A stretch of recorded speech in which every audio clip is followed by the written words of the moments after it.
Bom dia, amados irmãos, mais uma vez aqui reunidos para falar da Palavra de Deus, para podermos aprendermos junto com a Escola Bíblica Dominical, aqui no Ministério DOFCA.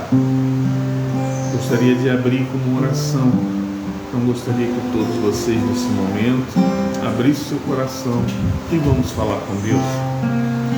Santo, santo, santo, santo é o Senhor, aleluia. Toda honra, toda glória, todo louvor e adoração sejam dados a Ti, meu Senhor e Rei, meu Senhor Jesus. Neste momento te pedimos, Senhor, o esclarecimento, a direção do Espírito Santo, que o Espírito Santo possa ministrar aos nossos corações e que a Tua Palavra venha borbulhar, fervilhar, animar, restaurar, trazer, meu Pai, a revelação da Tua vontade para os nossos corações e que tenhamos, Senhor, o aprendizado necessário para, com isso, obtermos o conhecimento, não só para ajudar as nossas próprias vidas, mas principalmente o estabelecimento da Tua igreja aqui nessa terra, enquanto assim aprouver o Senhor. Toma a nossa vida em Tuas mãos, abençoe o pastor Américo, que ministrará o estudo nesta manhã, e que o Senhor possa dirigir e abençoar a todos aqueles que estarão, Senhor, acompanhando, seja aqui ao vivo, ou seja pela internet, num outro momento em que elas possam, Senhor, estar ouvindo esses ensinamentos. Ao Senhor toda a honra, toda a glória e todo o louvor, hoje, amanhã e por toda a eternidade, é o que declaramos em o nome do Senhor Jesus. Amém. E glória a Deus. Aleluia! Bendito seja o Senhor, vamos adorar.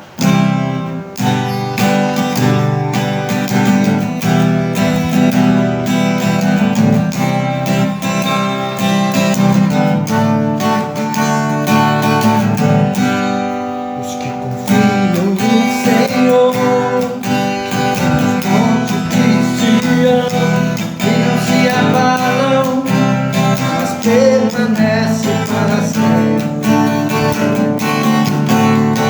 Porta de Jerusalém, estamos contigo. Assim o Senhor, em volta do seu povo, autoridade e poder, em suas mãos. Pois o Senhor é Deus, o Senhor é Rei dos povos. Cale-se diante dele a terra, povos unidos em mão. Pois o Senhor é Deus, o Senhor é Rei dos povos.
toda a glória e todo o louvor. Santo é o Senhor dos Exércitos. Agora fica cantor dominical. Ministério guiando o rebanho. Vamos adorar ao Criador.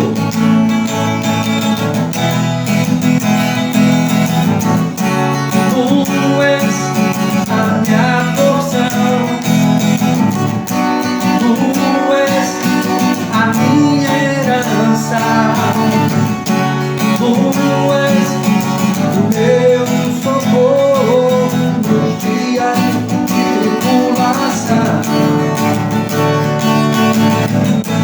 És tu que meus pais me deixem. És tu que amigos me traiam. Eu sei que em teus braços eu encontro salvação.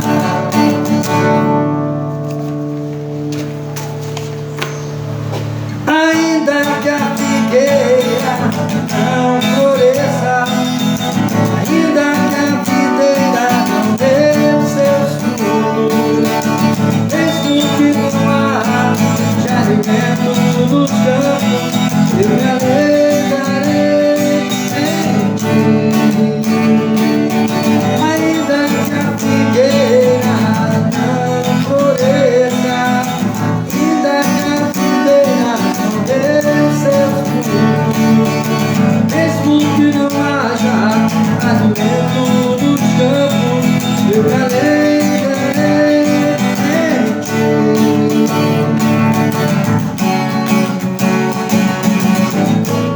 Glória a Deus.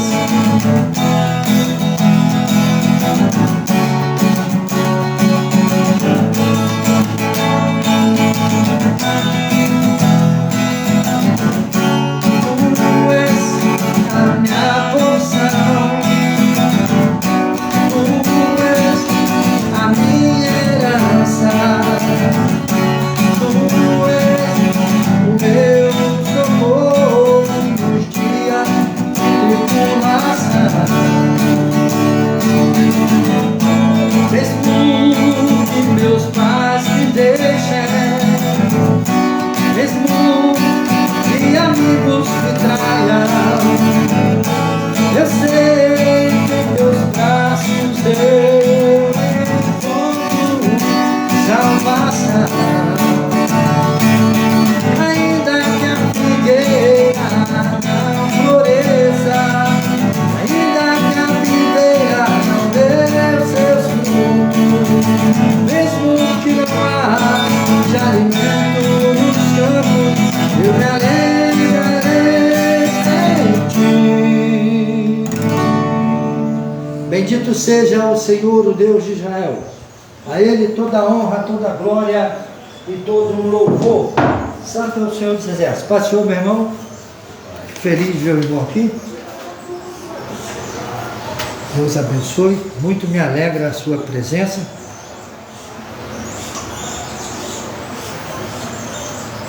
Rapaz, eu acho que o copo está rachado. Com certeza. Esse copinho... Não, deixa aqui. Esse copinho perdeu o prazo de validade. Difícil de ver, né? Será que não balançou? Mas ele não está bom, tá não, tá, já vi. Tô de óculos, eu enxergo. Com óculos eu enxergo bem. Eles estão rachados no fundo. É interessante que às vezes as coisas, né? Sai uma mensagem daí. Às vezes nós estamos recebendo, né? Nós estamos recebendo a água pura, cristalina, salutar, que jorra do trono de Deus, mas o receptáculo, ele não está preparado, não está em condições, ele precisa de ser restaurado.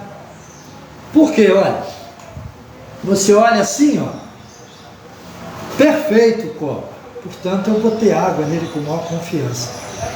Deus não se engana, mas muitas das vezes Deus enche o copo, enche o vaso, e ele vai, ó, eu dei um golinho, só estava cheio até aqui, eu dei um golinho, ele esvaziou mais ou menos um quinto do copo, dividido em 5 partes, né? E mais um quinto eu bebi de um gole, então tem 3/5 mais ou menos aqui de água no copo ao todo.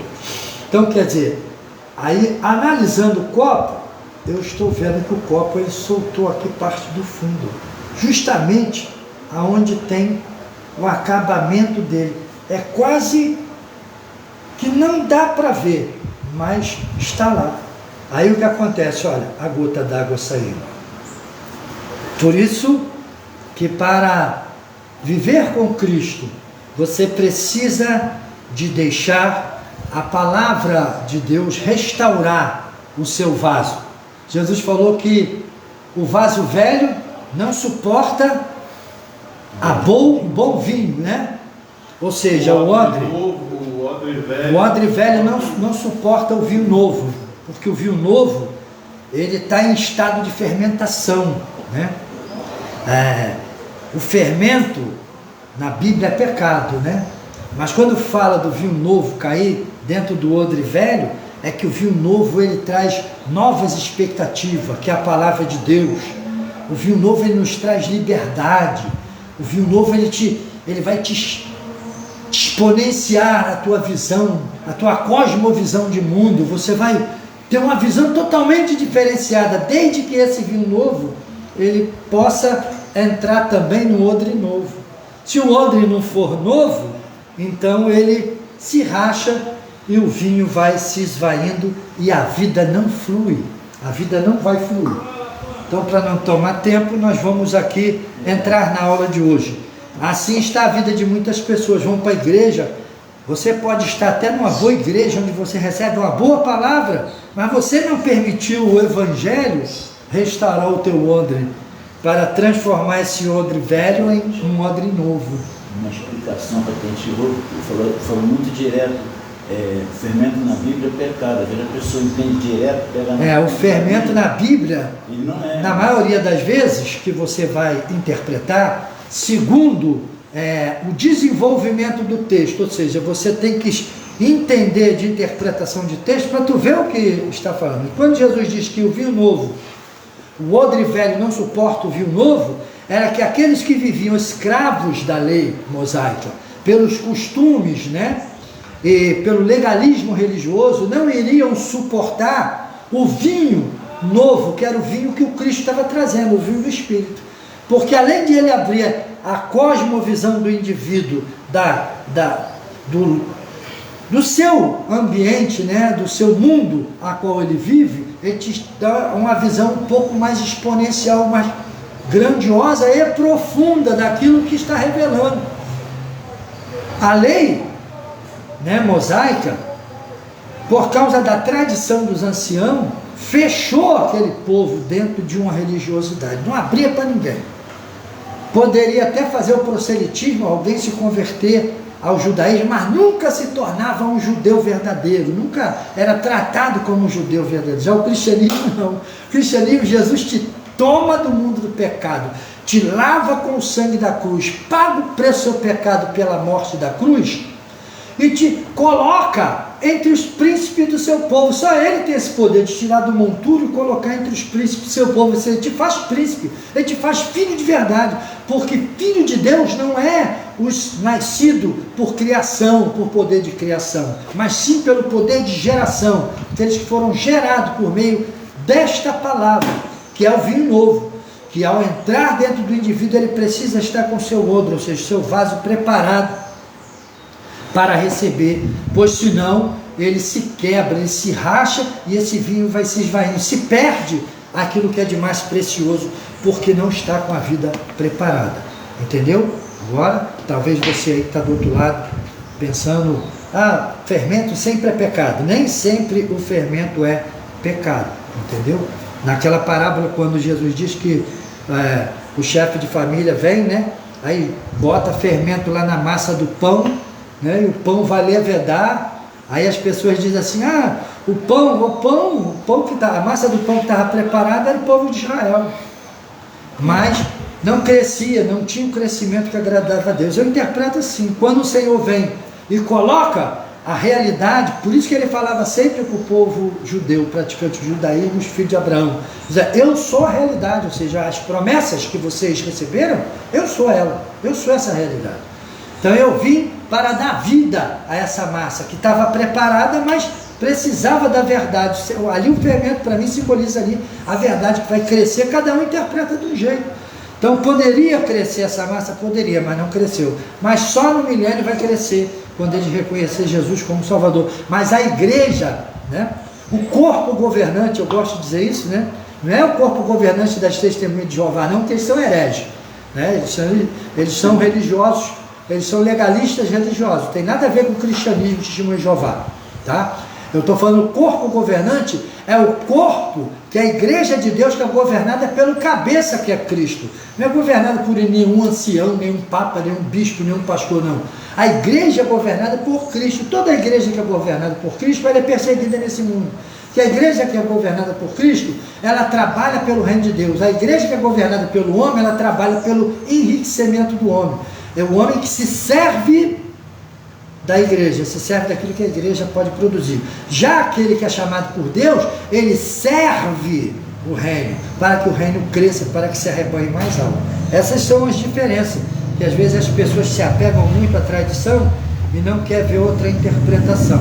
Eu tenho o coração aberto para aquilo que o Espírito Santo revela. Hoje a aula, Escola Bíblica Dominical do Ministério DOFCA, que é Guiando o Rebanho, vai guiar você aí aos passos, às caminhadas do livro de Atos dos Apóstolos. Vamos aqui ter uma ideia do livro de Atos. Olha que esse livro é um livro maravilhoso. Enquanto os evangelhos nos apresentam o Cristo, o livro de Atos mostra a dinâmica, né? A explosão, o dínamo, né? Que a descida do Espírito Santo causou nessa igreja, que agora é formada por um corpo unido, né? Coeso, em um só espírito e em um só propósito. Então, nós vamos ver que quando Deus chama a igreja, Ele chama como chamou os apóstolos, por meio do Evangelho, que nós vamos conhecer o que Jesus começou a fazer e a ensinar, como diz Lucas. Nós vamos ver os milagres, as maravilhas, a grandiosidade de Cristo,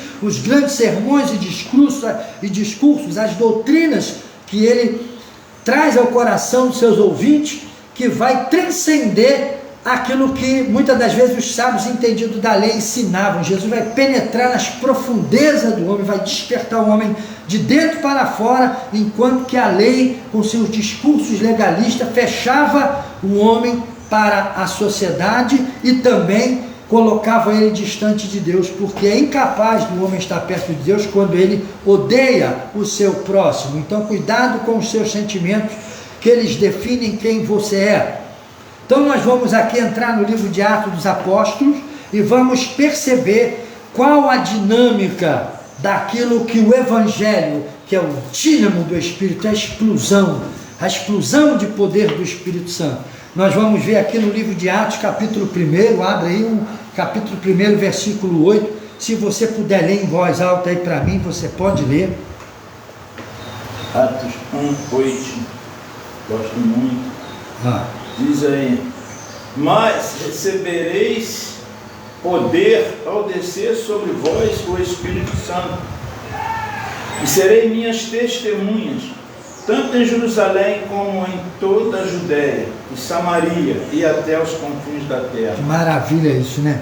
Agora que o nosso irmão lendo aqui, né? Nós bem dizer, aceitamos Jesus junto, e eu lembro que quando tu pregava, você pegava esse versículo aí, Jesus Cristo, meu Deus do céu, o fogo descia, falar de poder, da autoridade que o Espírito Santo deu à igreja.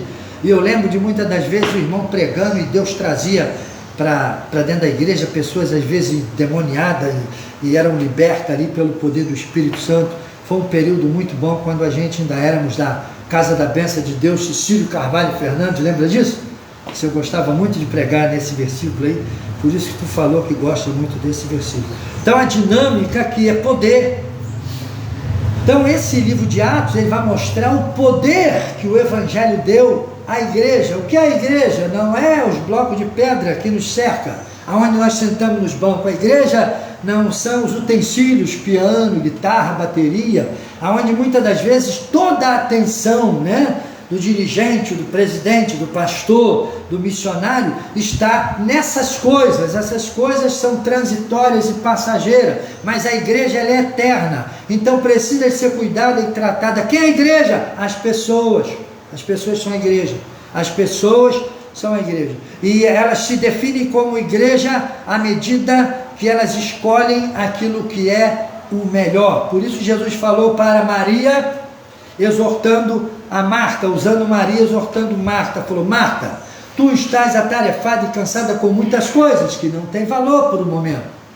Vai ser muito bom, mas você já organizou tudo, espera que essa hora vai chegar. A tua irmã escolheu a melhor parte, que descer no coração ninguém pode roubar dela. Jesus estava falando ali que Maria escolheu ouvir, assimilar, dar atenção, permitir que o Evangelho encontrasse guarida em seu coração e permanecesse. Essa é a melhor parte, porque às vezes as pessoas estão atarefadas com muitas coisas, olhando para as coisas materiais, dando valor ao piano, à bateria, à parede da igreja, ao púlpito maravilhoso, mas se esquece de perceber aonde é que o Evangelho está sendo derramado para dentro do seu coração. É isso que Jesus está falando ali. Tempo para tudo debaixo do céu, e cada momento terá o seu tempo. No momento da palavra é palavra, não pode ser outra coisa. Vamos lá, Atos dos Apóstolos, a nossa revistinha, o Novo Testamento, uma bênção de Deus. Essa revista, ela é a revista da nossa editora cristã evangélica, uma bênção de Deus. Atos dos Apóstolos. Alvo da lição: saber analisar os princípios, os principais impactos do crescimento da igreja no livro de Atos. Foi algo maravilhoso isso. Interessar-se por fazer parte ativamente da história da igreja, ou seja, você faz parte ainda do livro de Atos. O livro de Atos, ele não terminou de ser escrito, ele é um livro que não é fechado. Ele é aberto porque a igreja continua a sua história até a vinda do Senhor. E nós somos igreja e temos que ter esta dinâmica, agir, testificar em qual fase de crescimento espiritual está a busca do seu crescimento em Cristo Jesus. Pensa que só buscar conhecimento é tudo? Não. O conhecimento, ele tem que gerar ação, serviço, ele tem que gerar dedicação à obra. Quando o teu conhecimento é só para você ficar cheio de conhecimento, para sentar no banco da igreja cheio de orgulho, eu conheço a palavra de Deus, é só para você ilustrar o banco da igreja. Seu conhecimento tem que ser o bastante para você congregar, estar junto, suportar, amar e crescer, e fazer as pessoas que estão à sua volta crescer junto com você. Então vamos lá, o livro é um livro de caráter histórico, o livro de Atos dos Apóstolos. É o único no Novo Testamento que apresenta a história seguinte à ascensão de Jesus Cristo. Atos 1:11, se puder ler, né? Atos 1:11. Eles disseram, varões galileus, por que estás olhando para as alturas? Esse Jesus que dentre vós foi assunto ao céu, virá do modo como viste subir. Amém. Você vai ver que Jesus vai ensinar a sua igreja, vai andar 3 anos e 6 meses aproximadamente com a sua igreja, um ministério de 3 anos com seus servos, com seus filhos, com seus seguidores, que se transformaram em discípulos e depois em apóstolos, os enviados de Deus. Eles só vão começar a fazer algo de maneira poderosa e expressiva a partir da ascensão do Cristo.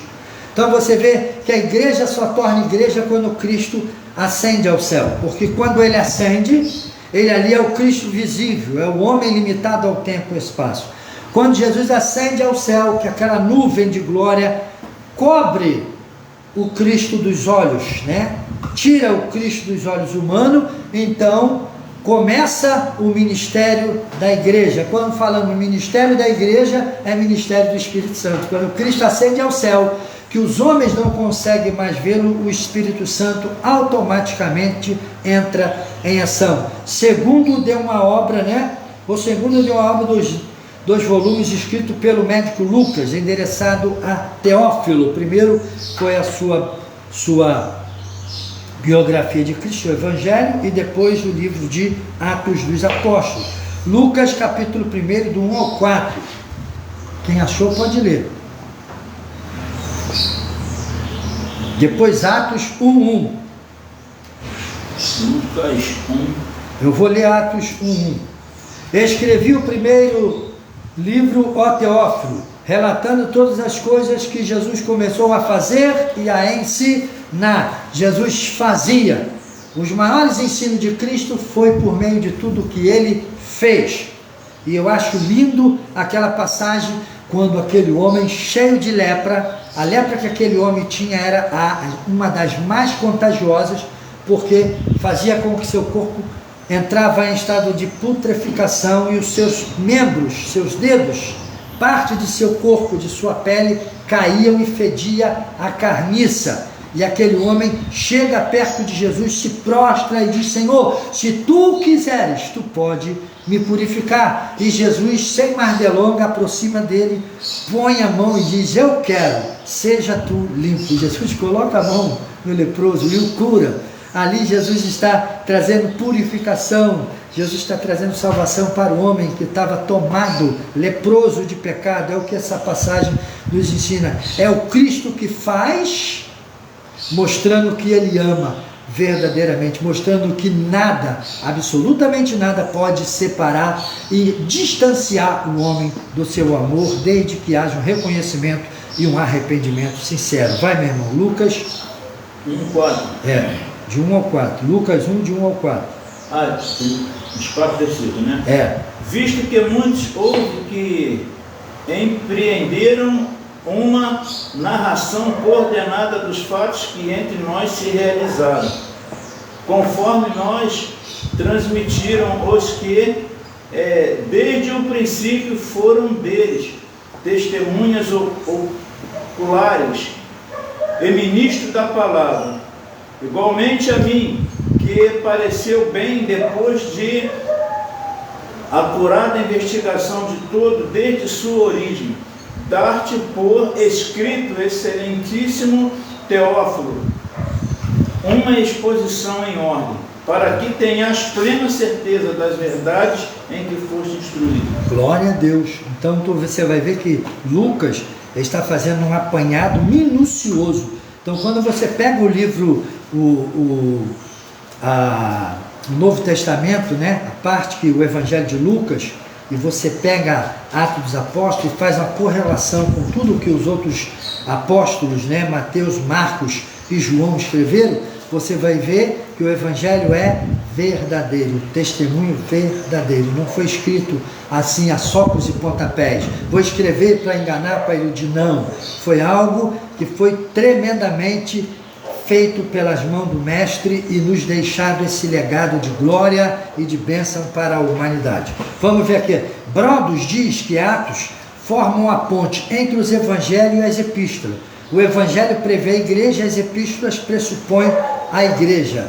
Brodos, página 169. É um livro desse autor que traz essa palavra para dar um peso pelo seu conhecimento e o status social que esse homem tem por meio do seu conhecimento, suas formações, que dá confiabilidade àquilo que as Escrituras nos traz. Ele nos informa que o Evangelho e as Epístolas prevê a igreja, ou seja, o Evangelho aponta para o surgimento de algo glorioso. As epístolas mostram que esse algo glorioso já está existindo, porque as epístolas estão organizando aquilo que o Evangelho trouxe à existência, que é a igreja, que são os filhos de Deus. Então, as epístolas pressupõem que a igreja existe, porque as epístolas foram escritas para corrigir, para exortar, para redarguir, para chamar a atenção, para afirmar no caminho, para despertar o indivíduo a permanecer, porque a vossa obra não será em vão, o vosso sacrifício, os vossos esforços terão recompensa, que é o que? A vida eterna. John Stott também vê pelo menos dois grandes valores dos livros, né?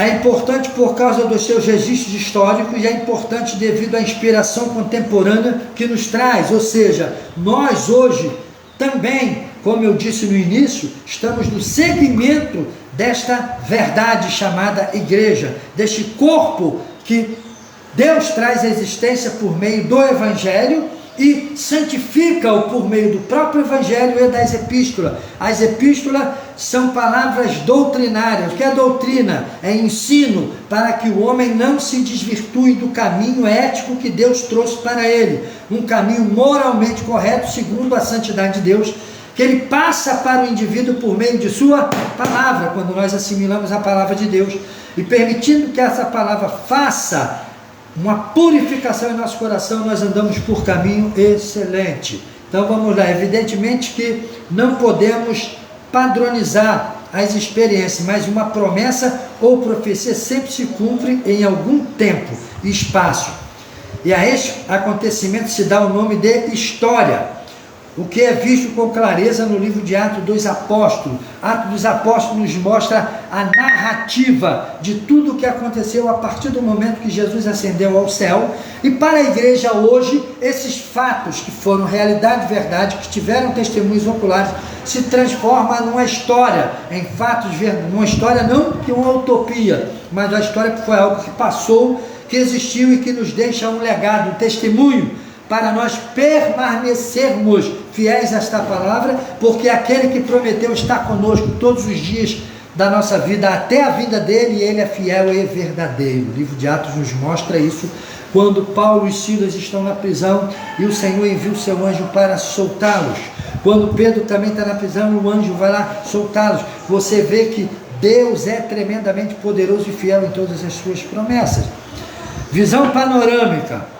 Vamos ver informações básicas. Livro de Atos pertence ao grupo histórico.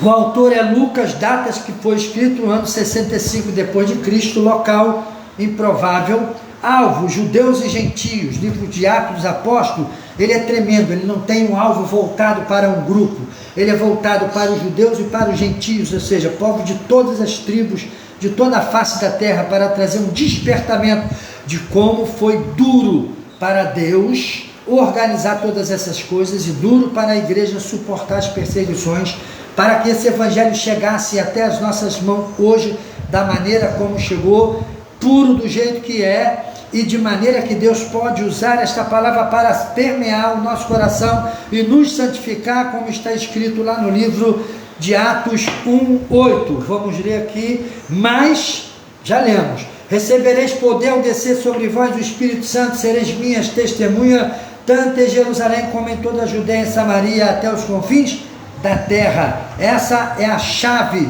deste livro, é poder, e o poder que Deus nos deu foi para resistir o diabo, o mundo e a carne. Se você vê o livro de Atos, todas as igrejas de Atos dos Apóstolos, quando eu digo igreja, eu digo indivíduos que serviam a Deus de fato e de verdade, foram perseguidas pelo diabo, foram perseguidos pelo mundo por suas autoridades civis e religiosas, foram perseguidas por pessoas ignorantes, usadas por Satanás, mas se permaneceram de pé, e as verdades chegaram até nós porque estavam revestidos de poder. Que poder é esse? A presença real e pessoal da expressão-chave do livro, que é o Espírito Santo. Mas recebereis poder ao descer sobre vós o Espírito Santo. Então o Espírito Santo é o poder que vestiu e revestiu a igreja para que ela permaneça e prevaleça contra tudo e contra todos. Deus acima de tudo, Deus acima de todos. Vamos ver o esboço do livro. Atos, capítulo 1, do versículo 1 ao 8 ao capítulo 4, né? No período dos judeus, do testemunho à igreja, 7 anos, líder, Pedro, cidade de Jerusalém. Quando a igreja estava ali em Jerusalém, após a ascensão de Cristo, eles vão para lá, o Espírito Santo desce, eles ainda ficam ali um período aproximadamente de 7 anos, e depois passam um pouco mais escondido, porque a igreja passa a ser perseguida e precisaria de poder para resistir à perseguição política e religiosa. Atos 8, do 5 ao 12, 8:5, capítulo 8, versículo 5, do 12 ao 25. Período de transição do testemunho da igreja, 10 anos, líderes, Pedro, cidade de Antioquia, da Síria, né? Atos capítulo 12, do 1 ao 28 ao 31, período do gentio, do testemunho da igreja, 16 anos, Lídia, Paulo, cidade de Roma, quando ele sai, né, nas suas viagens missionárias de Antioquia da Síria, escolhido por um grupo seleto que Deus tinha ali. Interessante que a igreja de Antioquia da Síria foi o baluarte de Deus e a igreja que mais contribuiu para a permanência da igreja de Jerusalém. Eles que enviavam donativos e oferta à igreja de Jerusalém para manter a igreja de Jerusalém ainda nos tempos da perseguição viva e sustentada, porque os crentes de Jerusalém empobreceram de maneira tremendamente ruim, muito pobreza, porque eram perseguidos, tinham seus bens espoliados, eram mortos, arrastados pela rua, para que se houvesse a desistência das pessoas do cristianismo. Mas a igreja de Antioquia da Síria foi a igreja levantada por gentio. Quando Barnabé chega lá, essa igreja já é poderosa em obras, tinha profetas, doutores da palavra, tudo levantado e erguido pelo poder do Espírito Santo. A igreja de Antioquia da Síria prova que não existe igreja melhor do que outra. Existe igreja que verdadeiramente se faz serva de Deus e o Espírito Santo se manifesta nela. E essa igreja vai contribuir poderosamente para a salvação de todo o mundo daquela época e depois para a entrada de Paulo em terras europeias, que quando Paulo pisa em território europeu, na cidade de Filipos, pela primeira vez, o pé de Paulo estava também entrando no Brasil. Quem veio evangelizar o Brasil foi os europeus, que Paulo de antemão já havia levado essa palavra. Então o ministério de Paulo ainda hoje fala e ainda hoje se expande. Atos em uma sentença. Lucas apresenta a confirmação da expansão da mensagem de Cristo pela ação do Espírito Santo, por meio do Atos e pelas perseguições, né? Por meio dos apóstolos e pelas perseguições, desculpe. Então vamos lá, propósito do livro, Atos 1:8, é conhecido como o versículo-chave do livro, né? Sendo assim, podemos afirmar que o livro de Atos é o relato e o cumprimento desse versículo e dos resultados dele. Muitos têm sugerido que o melhor título para o livro seria Atos do Espírito Santo. Mencionado cerca de 50 vezes, o Espírito Santo é quem capacita e dirige, lidera, fala, orienta, aprova, reprova os apóstolos do Senhor Jesus Cristo. Vamos ver isso na escolha de Saulo de Tarso. Quem escolhe Saulo? O Espírito de Deus.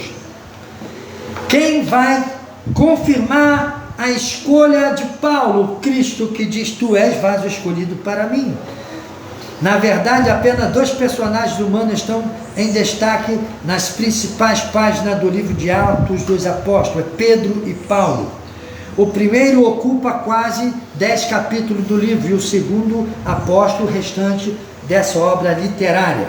Costumo dizer que quando o Senhor disse que daria as chaves do reino dos céus nas mãos de Pedro para que ele abrisse o reino dos céus aos gentios, o Senhor já sabia o que ele iria fazer. Pedro era inconstante, perto dos irmãos gentios. Pedro era gentio, e quando aparecia os patrícios de Pedro de sua terra natal, que eram judeus praticantes do judaísmo convertidos ao cristianismo, que na maioria das vezes eles eram judaizantes, tinham seus costumes ainda judaicos e queriam impor isso sobre o povo. Pedro, quando estava junto com os gentios, que chegava os patrícios, os judaizantes, que faziam parte ainda do cristianismo, mas não tinham tirado o pé do judaísmo, Pedro então desprezava os gentios cristãos e abraçava os gentios judaizantes. Isso até a chegada desse homem destemido, desse camarada fervoroso, poderoso em palavra e transparente, que não media as circunstâncias para falar a verdade. E Paulo diz: eu resisti Pedro na cara, porque disse: porque tu, sendo cristão, com os gentios tu se dá muito bem, mas quando vem os da casa de nosso pai, ou seja, quando vem os nossos patrícios, quando vem os crentes que se dizem ser crentes, mas ainda fazem parte do judaísmo, você despreza os gentios e abraça os crentes do judaísmo, que são judaizantes, e despreza o povo de Deus. Pensas tu que tem duas igrejas, pensa que tem dois Cristos, pensa que tem dois povos, são um povo só, então tu não pode fazer isso. Paulo repreende Pedro na cara, e a partir dali você vê que o Senhor entrega as chaves desse reino dos céus à mão de Paulo, por causa do coração de Paulo. Se você, que é líder da igreja, diz ser dirigente, diz ser presidente de uma igreja, mas não sabe liderar, prepara que Deus vai passar a honra para outro. Muitas das vezes a guerra dentro da igreja, porque o pastor não quer assimilar a palavra, não quer entender aquilo que Deus está fazendo. Deus levanta o obreiro e esse obreiro é perseguido por esse pastor.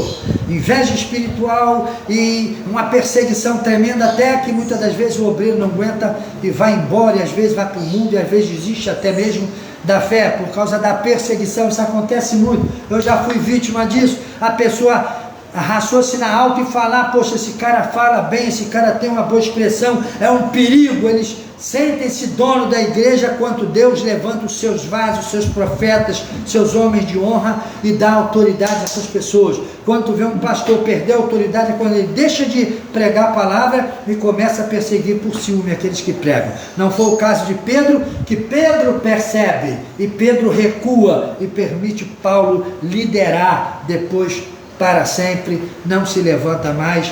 Ele fica cuidando da igreja como doutrinador, e na maioria das vezes ele vai pegar os escritos de Paulo para doutrinar a igreja, e os apóstolos vão ser de comum acordo que Paulo se transformou em doutor da lei, e aquilo que ele escreve às vezes é de difícil interpretação, mas que são palavras e doutrinas vindas de Deus para a purificação do corpo de Deus, que é a igreja de Deus. Então, quando nós vamos ver que esse poder foi dado para essa igreja vencer o mundo, o diabo e a carne, então nós vamos entender o que o livro de Atos dos Apóstolos está nos dizendo. Na verdade, ponto 2 da lição, propósito do livro. Na verdade, apenas dois personagens humanos estão em destaque. Eu já falei que é Pedro e Paulo. O primeiro ocupa 10 capítulos do livro, e depois Paulo toma posse de tudo. Apesar de abranger um período comparativamente breve da história, de 30 a 63 depois de Cristo, né, com aproximadamente 30 anos que mudaram toda aquela terra, todos aqueles países, que foi algo que mudou o mundo. O ministério do apóstolo Paulo mudou o mundo, mudou a cabeça, mudou a identidade religiosa, trouxe algo novo, trouxe algo tremendo, que até hoje os homens exploram, alguns para o bem-estar da igreja e outro para o seu bem-estar, né? Trata-se de um período de suma importância na história cristã e na história geral, pois diz respeito à fundação da igreja do Senhor Jesus Cristo. O novo homem que Paulo menciona em Efésios capítulo 2, versículo 15. Quem pode abrir aí Efésios capítulo 2, versículo 15? Ou como disse John Stott, a nova sociedade. É isso aí, a nova sociedade tomada de um novo princípio de vida, uma nova filosofia de vida, que é o que Deus nos ensina, nos legou por meio de sua palavra. Então é algo precioso, ó, Efésios 2, versículo 15, Efésios capítulo 2, versículo 15, pode ler quem achou. Aboliu na sua carne a lei dos mandamentos na forma de ordenanças, para que dos dois criasse em si mesmo um novo homem, fazendo a paz. É isso aí, o que Paulo está dizendo ali, né? Paulo está dizendo que Deus aboliu na carne de Cristo, ou seja, cobrou o pecado na carne de Cristo, e quando ele cobra o pecado na carne de Cristo, ele encrava todos os rudimentos da lei na cruz junto com Jesus, e traz por meio da cruz uma nova filosofia de vida. Ou seja, Deus está falando que os costumes, as doutrinas, o legalismo religioso que foi criado pelos anciões de Israel, perdeu todo o valor quando aquele que representa o próprio Deus, e aquele que é homem, mas naquele que é homem que Deus habita, que veio trazer a palavra da reconciliação, que Paulo diz que Deus estava em Cristo Jesus reconciliando o mundo consigo.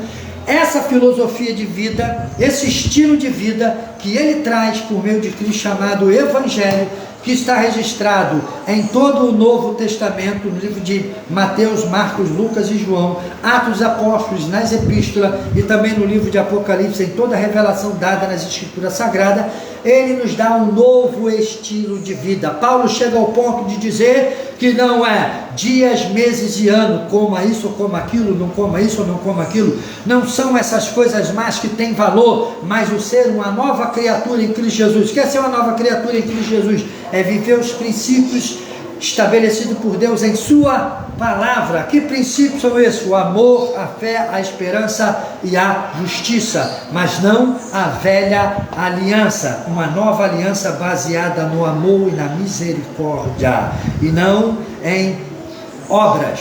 Pessoal, eu jejuo 4, 5 vezes por semana. Parabéns para você na data querida, que você seja muito feliz pelo seu jejum. Teu jejum só faz benefício para você. Seu jejum não serve para você ser melhor diante de Deus, nem melhor diante da sociedade. Uma que jejum aflige o corpo. O que traz um resultado tremendo é a santificação, a qual ela gera o jejum importante para esse indivíduo. Sem a santificação, o jejum não tem valor. Que é a santificação? Conhecereis a verdade vos libertará. Homem santo é livre, livre de legalismo, livre de covardia, livre de falsidade, livre de politicagem, livre de aproveitar dos outros, livre de ser malicioso, livre de ser covarde, livre de ser bandido, livre de ser assassino, livre de ser charlatão. Isso é novo homem, isso é nova criatura. Livre de ser adúltero, prostituto, isso é ser nova criatura. Somos nova criatura em Cristo Jesus quando o Evangelho toma a nossa vida. Então, o ato dos apóstolos é um ato do Espírito Santo, por meio do instrumento que é a palavra de Deus, que o Espírito Santo toma e aplica no coração do homem. Isso vai redundar no resultado de uma igreja. O que é a igreja? Alguém que se santifica e que se consagra a Deus para ser usado em Jerusalém, Judéia, Samaria e os confins da terra. Então, quando nós olhamos, uma igreja se levanta, não para ela fazer um muro em redor de si, e às vezes ela olha para o seu líder e baba aquele líder como se fosse um guru, e às vezes o líder está lá cheio de corrupção, cheio de pecado, e as pessoas fingem não ver, porque Deus não se engana, e aqueles que Deus também chamou para o seu decreto, pela sua vontade, aqueles que se santificam por meio de sua palavra, não vivem enganados, porque Deus revela a eles as suas verdades, e revela a verdade aonde ele está. Vamos ver ponto 3 da lição, a estrutura do livro. Então, ore a Deus para que você possa estar em um local onde o Espírito Santo tem a primazia. Mais uma vez, ponto 3 da lição, mais uma vez a tentação se volta para Atos. Mais uma vez a atenção se volta para Atos, me perdoe. Sereis minhas testemunhas, tanto em Jerusalém como em toda a Judéia e Samaria, até os confins da terra. Todo o registro de Atos é norteado a partir desse versículo, a saber, a concretização da tarefa de fazer a mensagem chegar aos confins da terra a partir de Jerusalém, passando por Samaria e Judéia. Obviamente, a expansão do Evangelho não se deu por planejamento dos apóstolos, mas pelo próprio Senhor Jesus, por meio da ação do Espírito Santo, que concedeu poderes aos seus discípulos. Mas recebereis poder ao descer sobre vós o Espírito Santo, e sereis minhas testemunhas. Quando a igreja se inicia, quando Cristo ascende ao céu, quando o Espírito Santo desce sobre a igreja recebeu algo que era, como dizer, inédito, algo ímpar. Ninguém tinha tido aquela experiência até aquele momento. Algo semelhante, palidamente, quase que igual, foi quando Salomão vai sacrificar dentro do templo. E a Bíblia diz, oh glória, que a Shekinah do Senhor desceu sobre o templo. E os sacerdotes começaram a falar em língua. Deus estava mostrando ali o derramamento do Espírito Santo no futuro distante. E eles começaram a glorificar a Deus e cair pelo chão, embriagado pelo poder de Deus, não tiveram domínio. Quem já recebeu a presença de Deus sabe que parece que a junta do seu corpo começa a mexer, as medulas ósseas, algo tremendo. Eu já senti isso. E você cai. Se você está deitado, você não consegue levantar. Se você está deitado, parece que tu está em um estado de morte. E aqueles homens foram embriagados e a Shekinah de Deus desceu naquele lugar. Em Atos dos Apóstolos foi a mesma coisa, parecido, mas algo mais penetrante, algo mais poderoso, algo tão real que as labaredas de fogo vinham sobre suas cabeças. E o Espírito Santo entrou naqueles homens e eles foram cheios desse poder. E quando a igreja é cheia desse poder, ela vai para o cenáculo e passa a escolher um local. Não sabemos se foi no cenáculo ou um local escolhido por eles. Eles passam a se reunir e formam a igreja local. E a igreja local começa a crescer muito, ao ponto de ter que separar diáconos para servir à mesa das viúvas, das pessoas pobres, dos órfãos. E nós vamos ver a perseguição da igreja. A igreja então ela começa a se acomodar, ela começa a criar presbíteros, diáconos, evangelistas, e começa a se reunir em pequenos grupos e se espalhar por toda Jerusalém, ao ponto de todos ver que essa igreja está crescendo. É o projeto, é o plano de Deus, mas a igreja vai começar a perder o alvo. A igreja começa a se fechar. Aí Deus vai usar o instrumento de todos os tempos e de todas as épocas.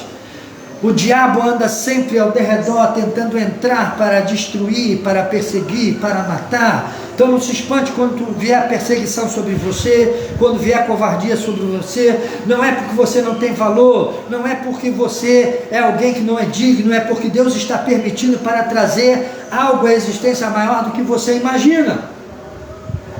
Porque Deus trabalha em cima de história, Deus trabalha em cima de alicerce, Deus trabalha em cima de pedras, de rocha, de verdades, de homens que resistiram à perseguição, de homens que foram injustiçados. E a igreja começa a se acomodar, começa a ter riqueza. Você vê que não faltava nada para ninguém, todos contribuíam. A igreja começa, os apóstolos começam a ficar muito à vontade. Eles só se reuniam agora para a oração e para a pregação da palavra. Você vê isso quando eles falam: nós nos separaremos só para orarmos e trazer a palavra para o povo. E não era isso que Deus queria. Um grupo arrebanhado dentro de Jerusalém. A igreja estava correndo o risco de se transformar no próximo judaísmo diferente, cheio do cristianismo, que era o judaizante que Paulo combateu durante todo o seu ministério. Por isso que Pedro vai ter uma visão errada daquilo que Deus para ele, e Deus vai ter que levantar outro, não desprezando Pedro, mas Deus levanta outro. Se aquele que não é aprovado por Deus falha,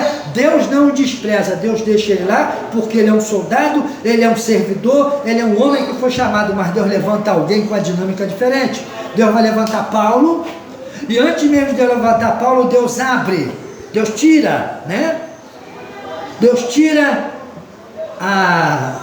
do seu alforje, ou Deus tira do seu baú, Deus tira das suas ferramentas, a arma que faz com que todos se desperte, todos se agigantem, todos possam crescer, possam olhar, querer sair para algum lugar, fazer algo por ele, ou algo para defender a sua própria vida, a perseguição.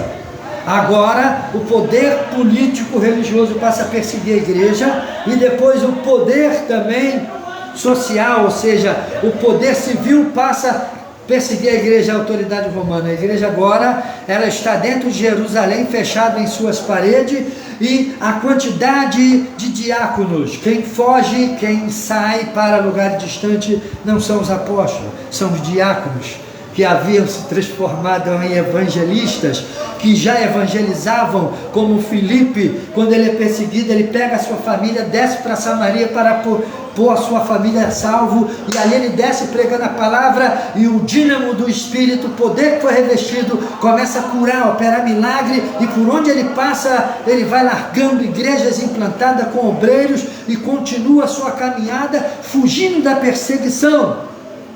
Então agora Deus permite a perseguição para destruir, não para expandir a sua igreja.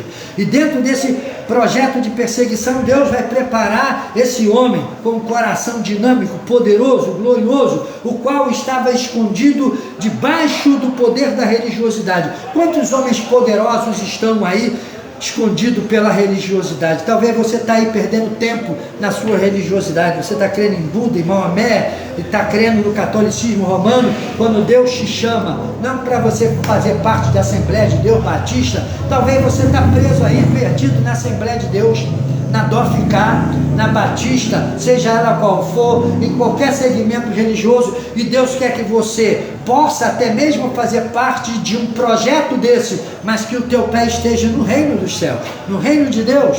Eu sirvo a Deus hoje com um nome, mas o meu projeto vem de Deus e eu sirvo a este Deus. Essa é a visão.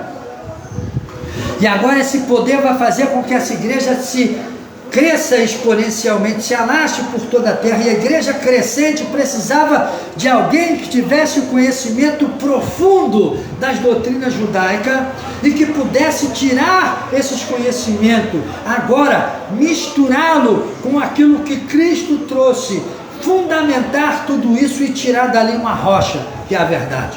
Esse homem foi nada mais do que nada menos chamado Saulo de Tarso, da cidade de Tarso, da Cilícia, aonde Paulo residia, e ali naquelas faculdades daquele lugar ele foi formado. Alguns dizem que ele estudou para ser advogado, mas ele foi formado aos pés de Gamaliel, entendia da lei. Paulo era doutor da lei, estava sendo preparado para fazer parte do Sinédrio, e ele agora se converte a Cristo, conhecedor do judaísmo, liberto das amarras da religiosidade. Paulo vai se transformar no instrumento de Deus para doutrinar, fundamentar a sua igreja na verdade e trazer qualidade de vida. As doutrinas de Paulo não nos prende em costumes, em dogmas humanos. As doutrinas de Paulo nos torna livre para evangelizar o mundo e para lutarmos contra o diabo e toda a força da carne.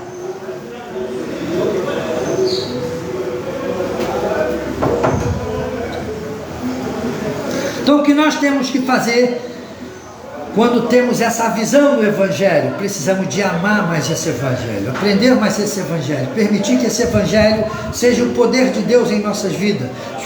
Hoje as pessoas se reúnem para se confraternizar dentro de suas igrejas. Hoje as pessoas se reúnem dentro de igrejas ricas. A nossa igreja aqui do Africar, nós começamos agora, há um ano atrás, vamos comemorar o nosso aniversário de um ano agora, em breve, em nome de Jesus. E eu me considero a igreja riquíssima. O que me entristece, isso todo o coração de todo dirigente fica triste com isso aí, é o tempo que Deus leva para gerar filho, mas eu creio que Ele vai gerar. Mas o tempo que Deus leva para gerar riqueza é às vezes curto quanto aquilo que você tem em mãos. Às vezes o pouco que você tem, Deus faz grandes obras. Nós já construímos 3 igrejas, ajudamos na construção de 3 igrejas, estamos começando uma, já estamos quase na metade, né, irmão Celso? Celso trabalha aí na área de tesouraria das missões internacionais e breve municipais, estaduais, né, dentro do nosso país. Nós vamos ter o nosso tesoureiro aí também conosco, que é o homem que Deus tem nos dado para trabalhar ao nosso lado, como outros que aqui estão, o pastor George, pastor Armando e outros que Deus tem levantado, que não dá para falar o nome de todos, mas Deus sempre vai levantar recursos. Eu me considero a igreja rica quando eu olho para os meus feitos em um ano de ministério. Grandes coisas tem feito o Senhor, e isso é honra e glória para o nome dele. Nós não temos que ter igreja para nos reunirmos e nos confraternizarmos e fazer só passeio. A igreja, ela foi levantada para que os seus olhos estivessem no reino. Me dê um exemplo de uma igreja no Novo Testamento que os olhos dela estavam no reino. Uma igreja no Novo Testamento que os olhos dela estavam no reino. Alguém pode dizer? Eu vou dizer para você aqui. Independente da posição geográfica, você viu uma igreja que os olhos estavam no reino. Você viu uma igreja reunida, uma igreja poderosa, que causou algo, uma comoção no meio da população que estava ao seu redor. A igreja que ela fazia, ela falava, ela ensinava, e as pessoas viam tudo que eles falavam em suas próprias vidas ao ponto de chamá-los de pequenos Cristo e dar pela primeira vez aos componentes do corpo de Cristo o nome de cristão, e até hoje nós estamos chamados disso por causa da força, da realidade, do poder que Deus deu a essa igreja. A igreja de Antioquia da Síria estava fora de Jerusalém. Geograficamente, Jerusalém era o coração de toda a obra da igreja, mas Jerusalém havia ficado ali limitada com a visão fora. Eu creio isso piamente. Não, pastor, fora da presença de Deus. E por causa daquilo que o Espírito Santo fez na pregação de Pedro, as pessoas não sabem como que a igreja de Antioquia da Síria surgiu, mas eu sei que surgiu pela vontade de Deus, pelo poder do Espírito Santo, por meio da pregação, provavelmente do discurso de Pedro, e eu concordo com isso. A igreja de Antioquia, ela foi organizada por homens cheios do Espírito Santo, homens que buscaram. Ali naquela igreja tinha doutores da palavra, mestres da palavra, profeta, homens que tinham dom de visão e revelação, e a igreja estava reunida. E chama a atenção da igreja de Jerusalém, que manda para lá Barnabé, e vai para aquele lugar e fica perplexo com o que vê, e ali ele fica sabendo dos feitos de Paulo em Tarso. Ele vai a Tarso, traz Paulo para Antioquia da Síria. Então vai começar um dos maiores projetos evangelísticos, um dos maiores projetos missionários, um dos maiores projetos de Deus. Uma igreja que olhava para o reino, a igreja de Antioquia da Síria. A igreja de Jerusalém olhava para dentro de Jerusalém. A igreja de Antioquia da Síria olhava para o mundo.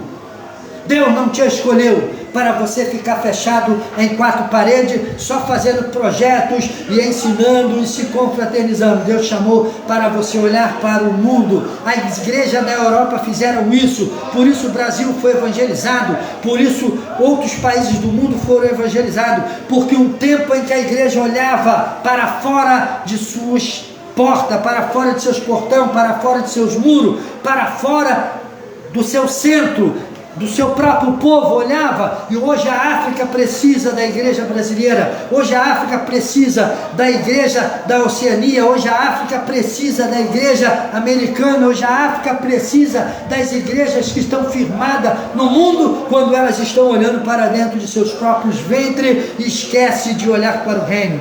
Você fica feliz em saber que você louva a Deus, que na maioria das vezes a oferta, o dízimo da tua igreja são milhões todos os meses, e você fica feliz de saber que você louva a Deus, uma igreja que tem um teto rebaixado, todo trabalhado no gesso, cheio de coisas bonitas, lâmpadas bonitas, lustres bonitos, pianos bonitos, teclados bonitos, grupo de louvores bonito. E você vai saber que lá no país chamado Malawi existe uma igreja que louva a Deus debaixo de uma choupana, algo feito de 1,80 m de altura, aonde o sol lá de 40 a 45 graus, eles louvam a Deus sentado num chão de barro, dançam e se alegram ali, quando nós podíamos ajudar aquele povo, e as pessoas não olham para isso.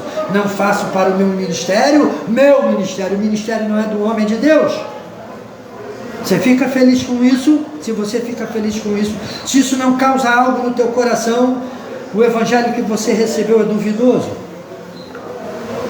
Ponto 3.1 da lição. Os capítulos de 1 a 7 de Atos apresentam o evangelho sendo expandido dentro dos limites de Jerusalém. A pregação de Pedro, quando há acréscimo de 3.000 almas, e eu creio que aí surge a igreja de Antioquia da Síria. Isso começa a mudar quando Estevão é morto. Aí começa a perseguição que eu estava falando de antemão ainda há pouco. Se torna o primeiro mártir da igreja. Seu nome indica que Estevão era helenista, ou seja, de fala grega. Ele falava grego, de educação grega, mas judeu de nascimento, filho de judeu por pai e mãe, mas nasceu em território grego, provavelmente ou na Grécia ou na ilha de Chipre, que era totalmente na época habitada pelos gregos. Hoje metade é turca e metade é grega, porque os turcos tomaram. Judeus que falavam o grego como língua materna. A presença de Estevão aponta os olhares para além dos limites de Jerusalém. O evangelho na Judéia e Samaria. Estevão, quando ele está sendo martirizado, ele vê a visão do Pai, do Filho e do Espírito Santo e fala isso de maneira oral, em voz audível para as pessoas ver. O martírio de Estevão mostra que Deus estava chamando a igreja para ter um olhar para fora de seus termos, fora de seus muros. O Evangelho na Judéia 3.2: após a morte de Estevão, o Evangelho é impulsionado para fora de Jerusalém, possivelmente por causa das constantes perseguições. Não, possível não, com certeza. A decadência e o segundo, a desencadência segundo precioso para o cristianismo, né? Samaria atingida, mas não é o único lugar que o Evangelho chega. O homem da Etiópia e Cornélio em Cesareia são personagens que evidenciam a chegada do Evangelho também para muitos gentios fora de Jerusalém. O Evangelho também chega a Antioquia via Chipre. Então o que acontece? Quando há perseguição, nós vamos ver o Evangelho sendo expandido. Quando Filipe desce a Samaria, ele prega esse Evangelho, e você vai ver por que Deus levanta Paulo. Por que Deus levanta Paulo? Quando Deus dá a visão para Pedro, ele fica... a palavra de Deus não entra em pormenores, mas por que Deus vai fazer descer um lençol cheio de animais impuros diante de Pedro?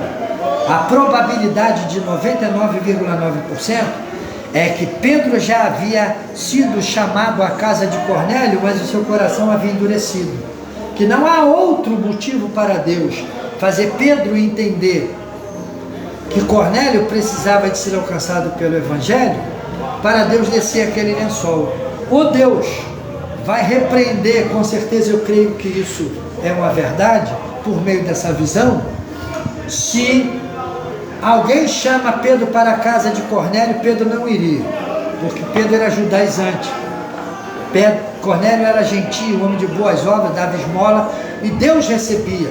Cornélio recebeu uma honra tão tremenda de mostrar para a igreja, que pensa que tem aí a hegemonia religiosa judaizante, né? Mas a igreja de Cristo é a igreja poderosa, a igreja que está em evidência, que o Espírito Santo opera. Mas existe aquela igreja judaizante, que é a igreja dos legalistas, que acha que só ele foi chamado, só ele recebeu a promessa, ele foi selecionado de antemão, ele é o melhor da terra, ele é o creme de la creme. Isso é pensamento religioso, pensamento que não tem nada a ver com o Espírito. Então nós vamos ver isso na chamada de Cornélio. Ali Deus mostrou para Pedro: Pedro, você não está na altura daquilo que eu tenho para você, mas você vai continuar a caminhada. Deus não dá satisfação a Pedro, porque Deus faz isso para que a igreja hoje entendesse, senão nós ficaríamos como que atônitos. Por que Deus fez isso com Pedro? Deus dá a chave dos reinos do céu para Pedro, e agora levanta o tal de Saulo de Tarso, é injustiça. Não, Deus mostra que Pedro estava com seu coração entorpecido pelo judaísmo, era incapaz de fazer algo da maneira como Deus queria que fosse feito. Então Deus vai mostrar a Pedro, a igreja vai ficar sabendo do coração de Pedro. Hoje a igreja entende que Deus não reprova, Deus levanta outro. Deus não reprova. Deus deixou Pedro com seu coração ali ainda inclinado para o judaísmo, permitiu, ele teria a sua valia, ele teria a sua utilidade, ele seria servo, ele foi chamado, ele foi aprovado, ele seria útil para aquilo que fosse útil, mas Deus vai levantar Saulo de Tarso para fazer aquilo que Pedro deveria fazer, que Deus deu a ele, que ele não fez. Deus não reprova, Deus levanta outro, Deus levanta Paulo. Quando você vê a conversão de Cornélio, Deus está falando assim para a igreja: ó igreja, quantos tantos me ouvirem, que estiver ao alcance da minha voz, se você errar o meu alvo, eu vou te aproveitar para outro lugar, que eu não sou Deus de lançar fora aquilo que eu separo e escolho para mim. Eu zelo pelo aquilo que é meu. Eu vou te usar e vou te preservar. Mas, portanto, se você fugir da minha visão, eu levanto outro que tem a visão para fazer aquilo que eu quero que você faça e que você não está fazendo. Não te reprovo, vou te usar, mas aquilo que eu chamei você para fazer e você não faz, eu levanto o outro e coloco no seu lugar. Você vê isso na conversão de Cornélio. E quando o Evangelho chega a Antioquia da Síria, Deus está falando para qualquer igreja: não presuma em seu coração que você é a maior de toda a terra, porque sou eu que levanto a minha igreja, sou eu que levanto os meus. Eu levanto aonde você não pode cogitar por sua mente, aonde os seus olhos não vê, e quando você for ver, lá está a minha igreja poderosa, linda, formosa e exalando o bom perfume do Cristo. A igreja de Antioquia da Síria superou todas as igrejas de sua época, porque qualquer outra igreja, depois da igreja de Antioquia da Síria, foi levantada por meio do ministério desta igreja, por meio da obra missionária, por meio da obra valente de coragem que o Espírito Santo faz na vida de um homem chamado Paulo.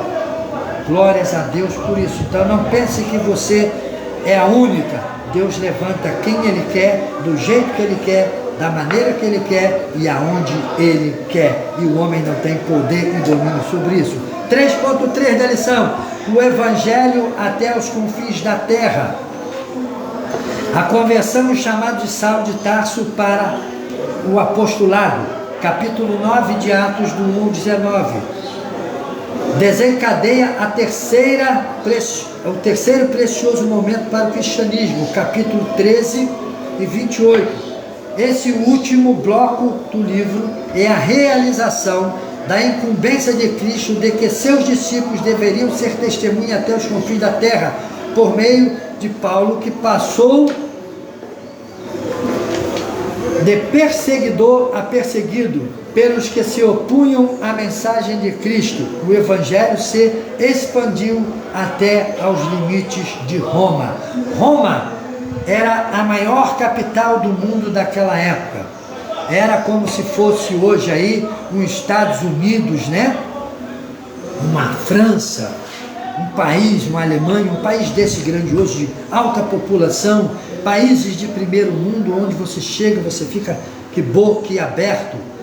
Quando Paulo leva o Evangelho para Roma, é algo maravilhoso. Daqui uns dias nós vamos ter o nosso equipamento aqui, nós vamos fazer pequenos seminários, né? Livro de Atos, a história de Paulo a Roma, né? O estudo de Paulo a Roma, o estudo de Atos Apóstolos, Paulo a Roma. Você vai entender tudo isso aqui. Que maravilha, que maravilha. Que Deus é esse que nós servimos, que traz à existência o que não existe e que preserva os seus na mão do seu próprio inimigo. Eu acho bacana isso. Quando Davi estava para ser capturado por Saul, Davi, no desespero de causa, sem saber que é a mão do Eterno que está levando ele, Davi vai dizer: se eu fico aqui, eu morro pela mão de Saul, ou eu acabo matando Saul no meio de uma batalha, eu vou matar o ungido de Deus, eu não quero isso. Então, por mais que seja difícil, eu vou para a terra dos filisteus e vou me entregar à mão de Aquis. Eu vou para lá, é para lá que eu vou. E Davi acaba de matar o valente dos filisteus, que era Sansão, e Davi vai para lá e aparece lá, se apresenta a Aquis, e Aquis dá oportunidade a Davi, porque quando Deus quer, Ele muda o coração do inimigo do seu povo e torna amigo, e pega o inimigo do seu povo e faz com que esse inimigo proteja esse povo e até a morte. Eles podem estar morrendo, eles protegem os escolhidos de Deus, porque Deus tem domínio e autoridade sobre toda a terra e sobre todo ser criado, sobre toda a criatura. Davi vai para lá, e aqui dá o testemunho acerca de Davi, vai falar: ó, você, Davi, para mim, você é como o anjo de Deus, você é maravilhoso, Davi, eu te amo. Aquis amou Davi, amou o tempo todo, porque Davi foi um amigo de Aquis, né, entre aspas, mas foi o que Deus preparou. Quando Paulo está para ser morto dentro de Jerusalém, os judeus já vinham para matar Paulo, os sicários da época, aqueles que serviam o templo, que eram assassinos dos próprios sacerdotes, eles já haviam colocado adagas debaixo de suas roupas para vir, para matar Paulo lá. Paulo vai levantar um centurião, de uma centúria de 100 homens, vão vir, vão proteger Paulo. E naquele momento Paulo estava querendo discursar e não podia, e o centurião, e Paulo vai pedir para falar, o centurião fala. Agora os judeus que estavam para matar Paulo tiveram que ouvir uma das maiores pregações, dos maiores discursos teológicos que Paulo foi feito ali naquela escadaria onde Paulo estava cercado pelos soldados. Você imagina Paulo lá vestido com as suas vestes, o centurião romano do lado de Paulo, do lado mesmo, Paulo ali, o centurião romano aqui olhando para ele com a mão na espada, e o judeu lá embaixo, tudo quieto, querendo matar Paulo. E a centúria, provavelmente de 30, 40 soldados ou mais, não foram os 100 que estavam ali, outros ficaram lá no seu QG, estavam ali cercados com suas lanças e espada, protegendo Paulo. Querendo ou não, eles tiveram que ouvir o discurso de Paulo sobre as promessas, sobre o Cristo, sobre o assassinato do Cristo, sobre a ressurreição e sobre o que é o Evangelho. Agora Roma, que já perseguia o povo de Deus, protege Paulo. Paulo apela para a sua cidadania romana, pede para ser julgado por César, vai para Roma, e em Roma vai ser o QG. Roma, Paulo ficou protegido dos soldados dos sacerdotes, dos assassinos dos sacerdotes, que eles enviavam para matar aquele que eles queriam. Isso era a prática deles. Não podiam ir lá, senão eles morriam. Paulo de lá vai escrever a maior parte das epístolas, são conhecidas como as epístolas das prisões. Outras foram escritas em Coríntios, outras foram escritas em Éfesos.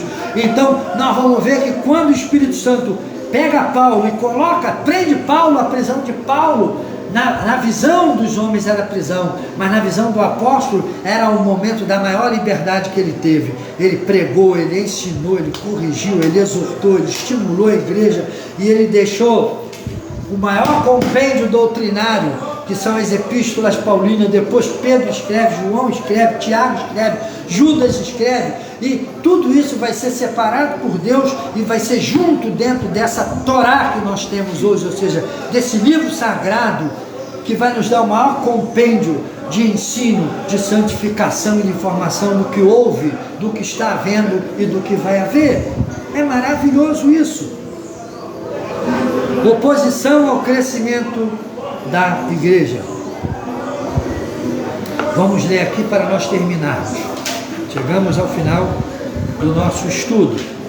Ao mesmo tempo que a igreja crescia, também sofria intensas perseguições, especialmente pelos judeus e pelo Império Romano, que é o império que vai proteger, olha só, dois inimigos, os judeus e pelo Império Romano.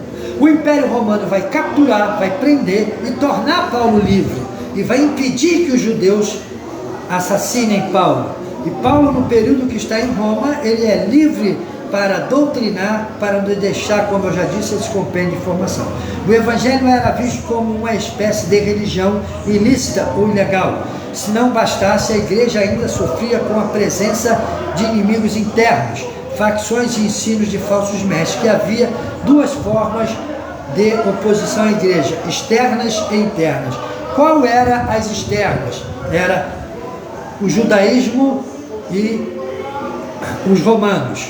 E qual eram as internas? Eram os falsos cristãos que se convertiam ao cristianismo e que formavam ali os grupos judaizantes que queriam destruir os apóstolos, e aos poucos ir transformando a igreja no judaísmo novamente por suas doutrinas, transportando para dentro do cristianismo seus dogmas e costumes, né? Seus costumes de homens. Vamos aqui agora, para nós terminar. Oposições internas. O que aconteceu? Atos capítulo 5, do 1 ao 14. A mentira de Ananias e Safiras. Eles mentiam, porque não eram verdadeiros. No que resultou? A igreja cresceu, porque eles foram fulminados. Uma coisa eu quero dizer aqui, dentro dessa passagem de Atos 5.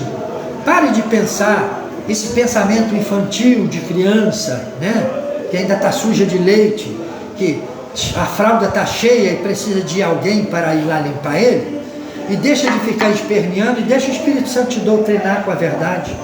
O Espírito de Deus hoje, o Deus Cristo, o Deus de toda a terra, o Elohim, ele hoje pode fulminar tanto quanto fulminava no Velho Testamento. Você vê isso em Ananias e Safira. Ananias e Safira é antes de Jesus ou depois de Jesus? Lógico que é depois de Jesus. Quem fulmina é o Espírito Santo, que ele vai ali e fulmina eles, por causa da mentira. Porque Deus fez isso para que a igreja entenda que o peso de glória hoje do Novo Testamento, da Nova Aliança, não é menor do que o da Antiga. Se Deus fulminava lá, Deus fulmina aqui também. Tem muita gente hoje morrendo por causa do seu pecado, porque não discerniu o corpo. Está dentro do corpo, mas não discerne onde está. Quando tu está dentro do corpo e tu vive na prostituição, o machado está posto à tua raiz. Cuidado que ele vai te cortar. Atos capítulo 10, do 1 ao 48. Pedro oferece resistência à pregação do Evangelho aos gentios. Dá uma olhada lá. Pedro é convencido e os gentios creem na mensagem do Evangelho. Atos 11, do 1 ao 18. A igreja oferece resistência à pregação do Evangelho aos gentios. A igreja é convencida e muitos gentios creem na mensagem do Evangelho. Atos capítulo 15, do 1 ao 15. Controvérsia em relação à doutrina. Após a resolução do problema, Paulo e Barnabé voltam a pregar o Evangelho e a igreja continua a crescer. Essa foi a primeira reunião, o primeiro concílio da igreja, por causa dos judaizantes, que queriam judaizar a igreja.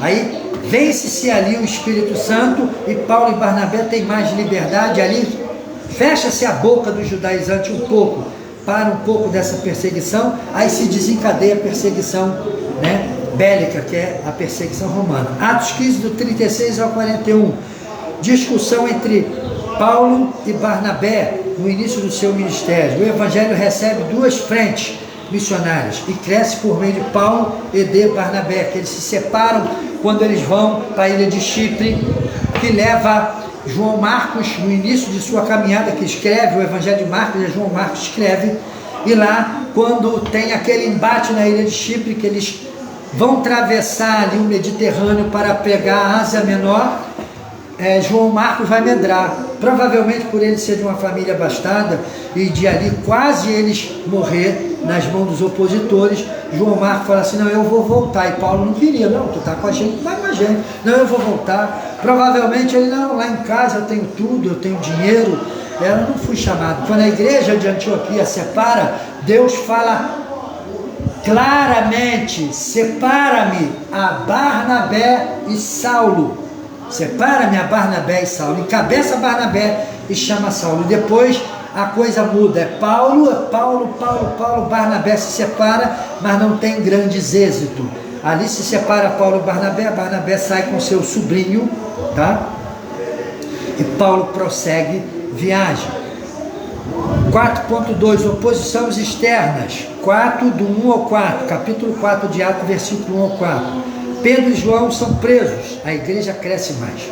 Atos 5, do 17 ao 42, os apóstolos presos, os apóstolos libertos e continuam pregando o Evangelho. Atos 6, até Atos 19, 26, a perseguição continua, a igreja se espalha e continua a pregar.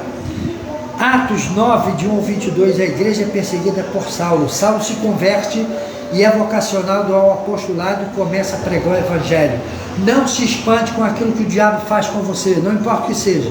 Fez, se você se manter fiel, Deus vai envergonhar o inferno, o mundo e a carne por causa de você. Atos capítulo 9, versículo 26 ao 31. Paulo é perseguido pelos judeus. Paulo continua anunciando a mensagem de Cristo e a igreja cresce. Atos 12, do 1 ao 24. Herodes persegue intensamente a igreja. Tiago é morto e Pedro é preso. Pedro é liberto e Herodes foi comido por vermes e a igreja continua crescendo. Outra vez aqui, como Ananias e Safira, Deus fulminou esse homem por causa da sua soberba e do seu orgulho. Foi antes ou depois do Cristo? Foi antes de Cristo. Então, o Espírito Santo, que agia no Velho Testamento, no Antigo Testamento, como o Espírito de Deus, que agora é o Espírito Santo, ele fulmina hoje. Então, cuidado. Atos 13, do 1 ao 12.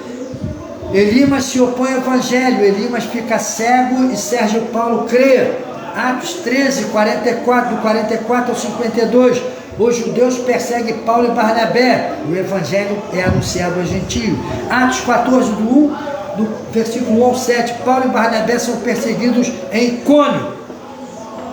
A mensagem é confirmada por meio de sinais e prodígios. Atos 14, do 6 ao 28, Paulo é apedrejado. Paulo se levanta e continua a pregação da mensagem de Cristo. Atos 16, do 16 a 40, Paulo e Silas são açoitados e presos.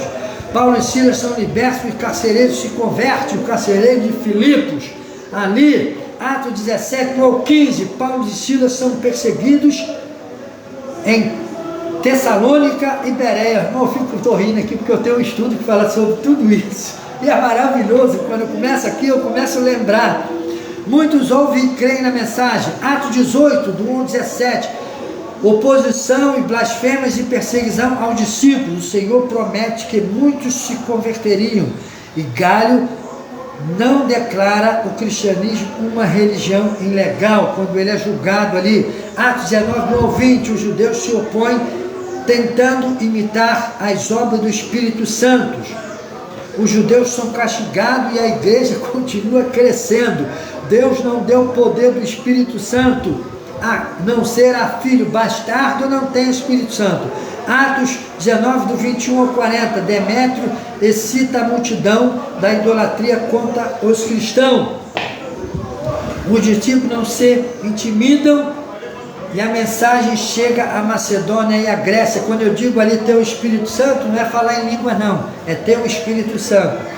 Falar em língua é um revestimento de poder para um serviço específico. As pessoas que são cheias do Espírito Santo são aquelas que se converteram verdadeiramente ao cristianismo, desceram às águas do batismo e têm a palavra de Deus como regra de fé e prática. E o Espírito de Deus, se te separar para algo, ele é capaz, sendo você tradicional, pentecostal, de te batizar com um poder sobrenatural para o ministério que ele te chamou. Atos 20, do 1 ao 5, mais conspirações dos judeus, o evangelho volta para a Macedônia. Atos capítulo 21, versículo 27 ao 26, 16, Paulo é preso e enviado para Roma.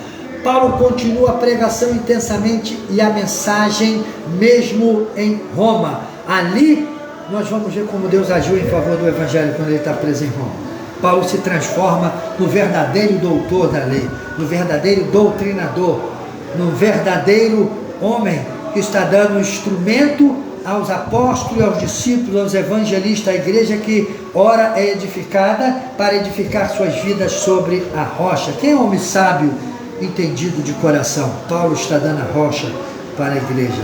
Atos 28, do 11 ao 31, Paulo fica preso por 2 anos. Paulo prega na prisão domiciliar e a mensagem continua a ser difundindo poderosamente. Conclusão. W. Graham Scroglia comenta: o sentido do livro não é tanto biográfico ou histórico, mas espiritual. E seu propósito dominante é relatar o que o Senhor ressurreto fez por muitos servos em muitos lugares, em benefício de muita gente. Paulo, ou seja, e muita gente, pelo seu Espírito, em muita gente pelo seu Espírito. Só um minuto, por gentileza. É porque ao mesmo tempo que eu estava lendo, Deus estava falando algo aqui no meu coração, que eu vou revelar. Estava lendo aqui, ó, o sentido do livro não é tanto biográfico ou histórico, mas espiritual. E seu propósito dominante é relatar o que o Senhor ressurreto fez por meio de muitos servos em muitos lugares, em benefício de muita gente. Aí o Espírito falou em meu coração: o que eu estou te usando para fazer em benefício daqueles povos é por meio do meu Espírito. Isso, a minha língua enrolou, porque Deus falou isso na minha mente. Eu estou te usando para fazer isso. Você faz parte disso aqui, Senhor, louvado e engrandecido do seu instrumento. Não é glória para mim não, irmão, porque é Ele que está fazendo. Se fosse pastor Américo, eu tinha metido o pé no balde há muito tempo. Deus levantou homens, né? E com poucas palavras, quando meu coração estava muito ruim, falou: pastor, esquece disso. Lembra disso? Falou: vou continuar prosseguindo. E talvez pouca palavra de uma pessoa, mas quando é certa pelo Espírito, te ajuda a você se levantar. Atos é um livro singular, inspirado por Deus para edificar a igreja de Cristo. Não existe outro livro que nos edifique tanto como o livro de Atos Apóstolos, para suportar tudo que nós estamos passando ou vivendo no momento em que nós estamos vivendo. Não só de faltas, covardias, injustiças, covardias espirituais, resistência ao seu ministério, pessoas que não te querem ver como homem de Deus, como o diabo investindo sobre tua vida para te parar, para destruir, para te denegrir, mas acima do diabo e acima da opinião humana tem a escolha de Deus. Deus escolheu, Deus santifica, Deus é que dará o testemunho dele ao seu respeito. Que o Espírito Santo possa falar em seu coração, que Deus possa alimentar você com a sua palavra e que o livro de Atos seja um trampolim para você pular em cima dele, impulsionar o teu ministério e saltar de maneira que o seu ministério alcance o reino de Deus. Ah, pastor Américo, por que o senhor faz isso? É porque o Espírito Santo coloca essa palavra em minha boca. Não adianta você saltar e pular para dentro do seu bolso. Não adianta você dar um salto alto e pular para dentro do seu ventre. Certo que o obreiro é digno do salário, mas uma coisa é ser digno do salário e outra coisa é se apossar daquilo que é do reino e fingir que o reino não existe, que o reino é você. Que o Espírito Santo te abençoe, que o Senhor fale poderosamente ao seu coração. Eu quero agradecer a Deus aqui, sem hipocrisia. Senhor, obrigado, porque quando eu estava lendo isso aqui, o Senhor falou em meu coração, confirmando e me dando mais força para que o meu coração não se apegue somente às coisas materiais, que nos faz muita falta. E nós aqui estamos com falta de muita coisa, mas nós estamos satisfeitos por tudo que o Senhor tem operado em nossa vida e dedicamos a nossa vida a Ti, falando, Senhor, usa-nos pela Tua santidade e na beleza da Tua santidade para alcançarmos lugares maiores ainda. A Deus a honra, a Deus a glória e a Deus todo o louvor. Um abraço, até o culto logo mais.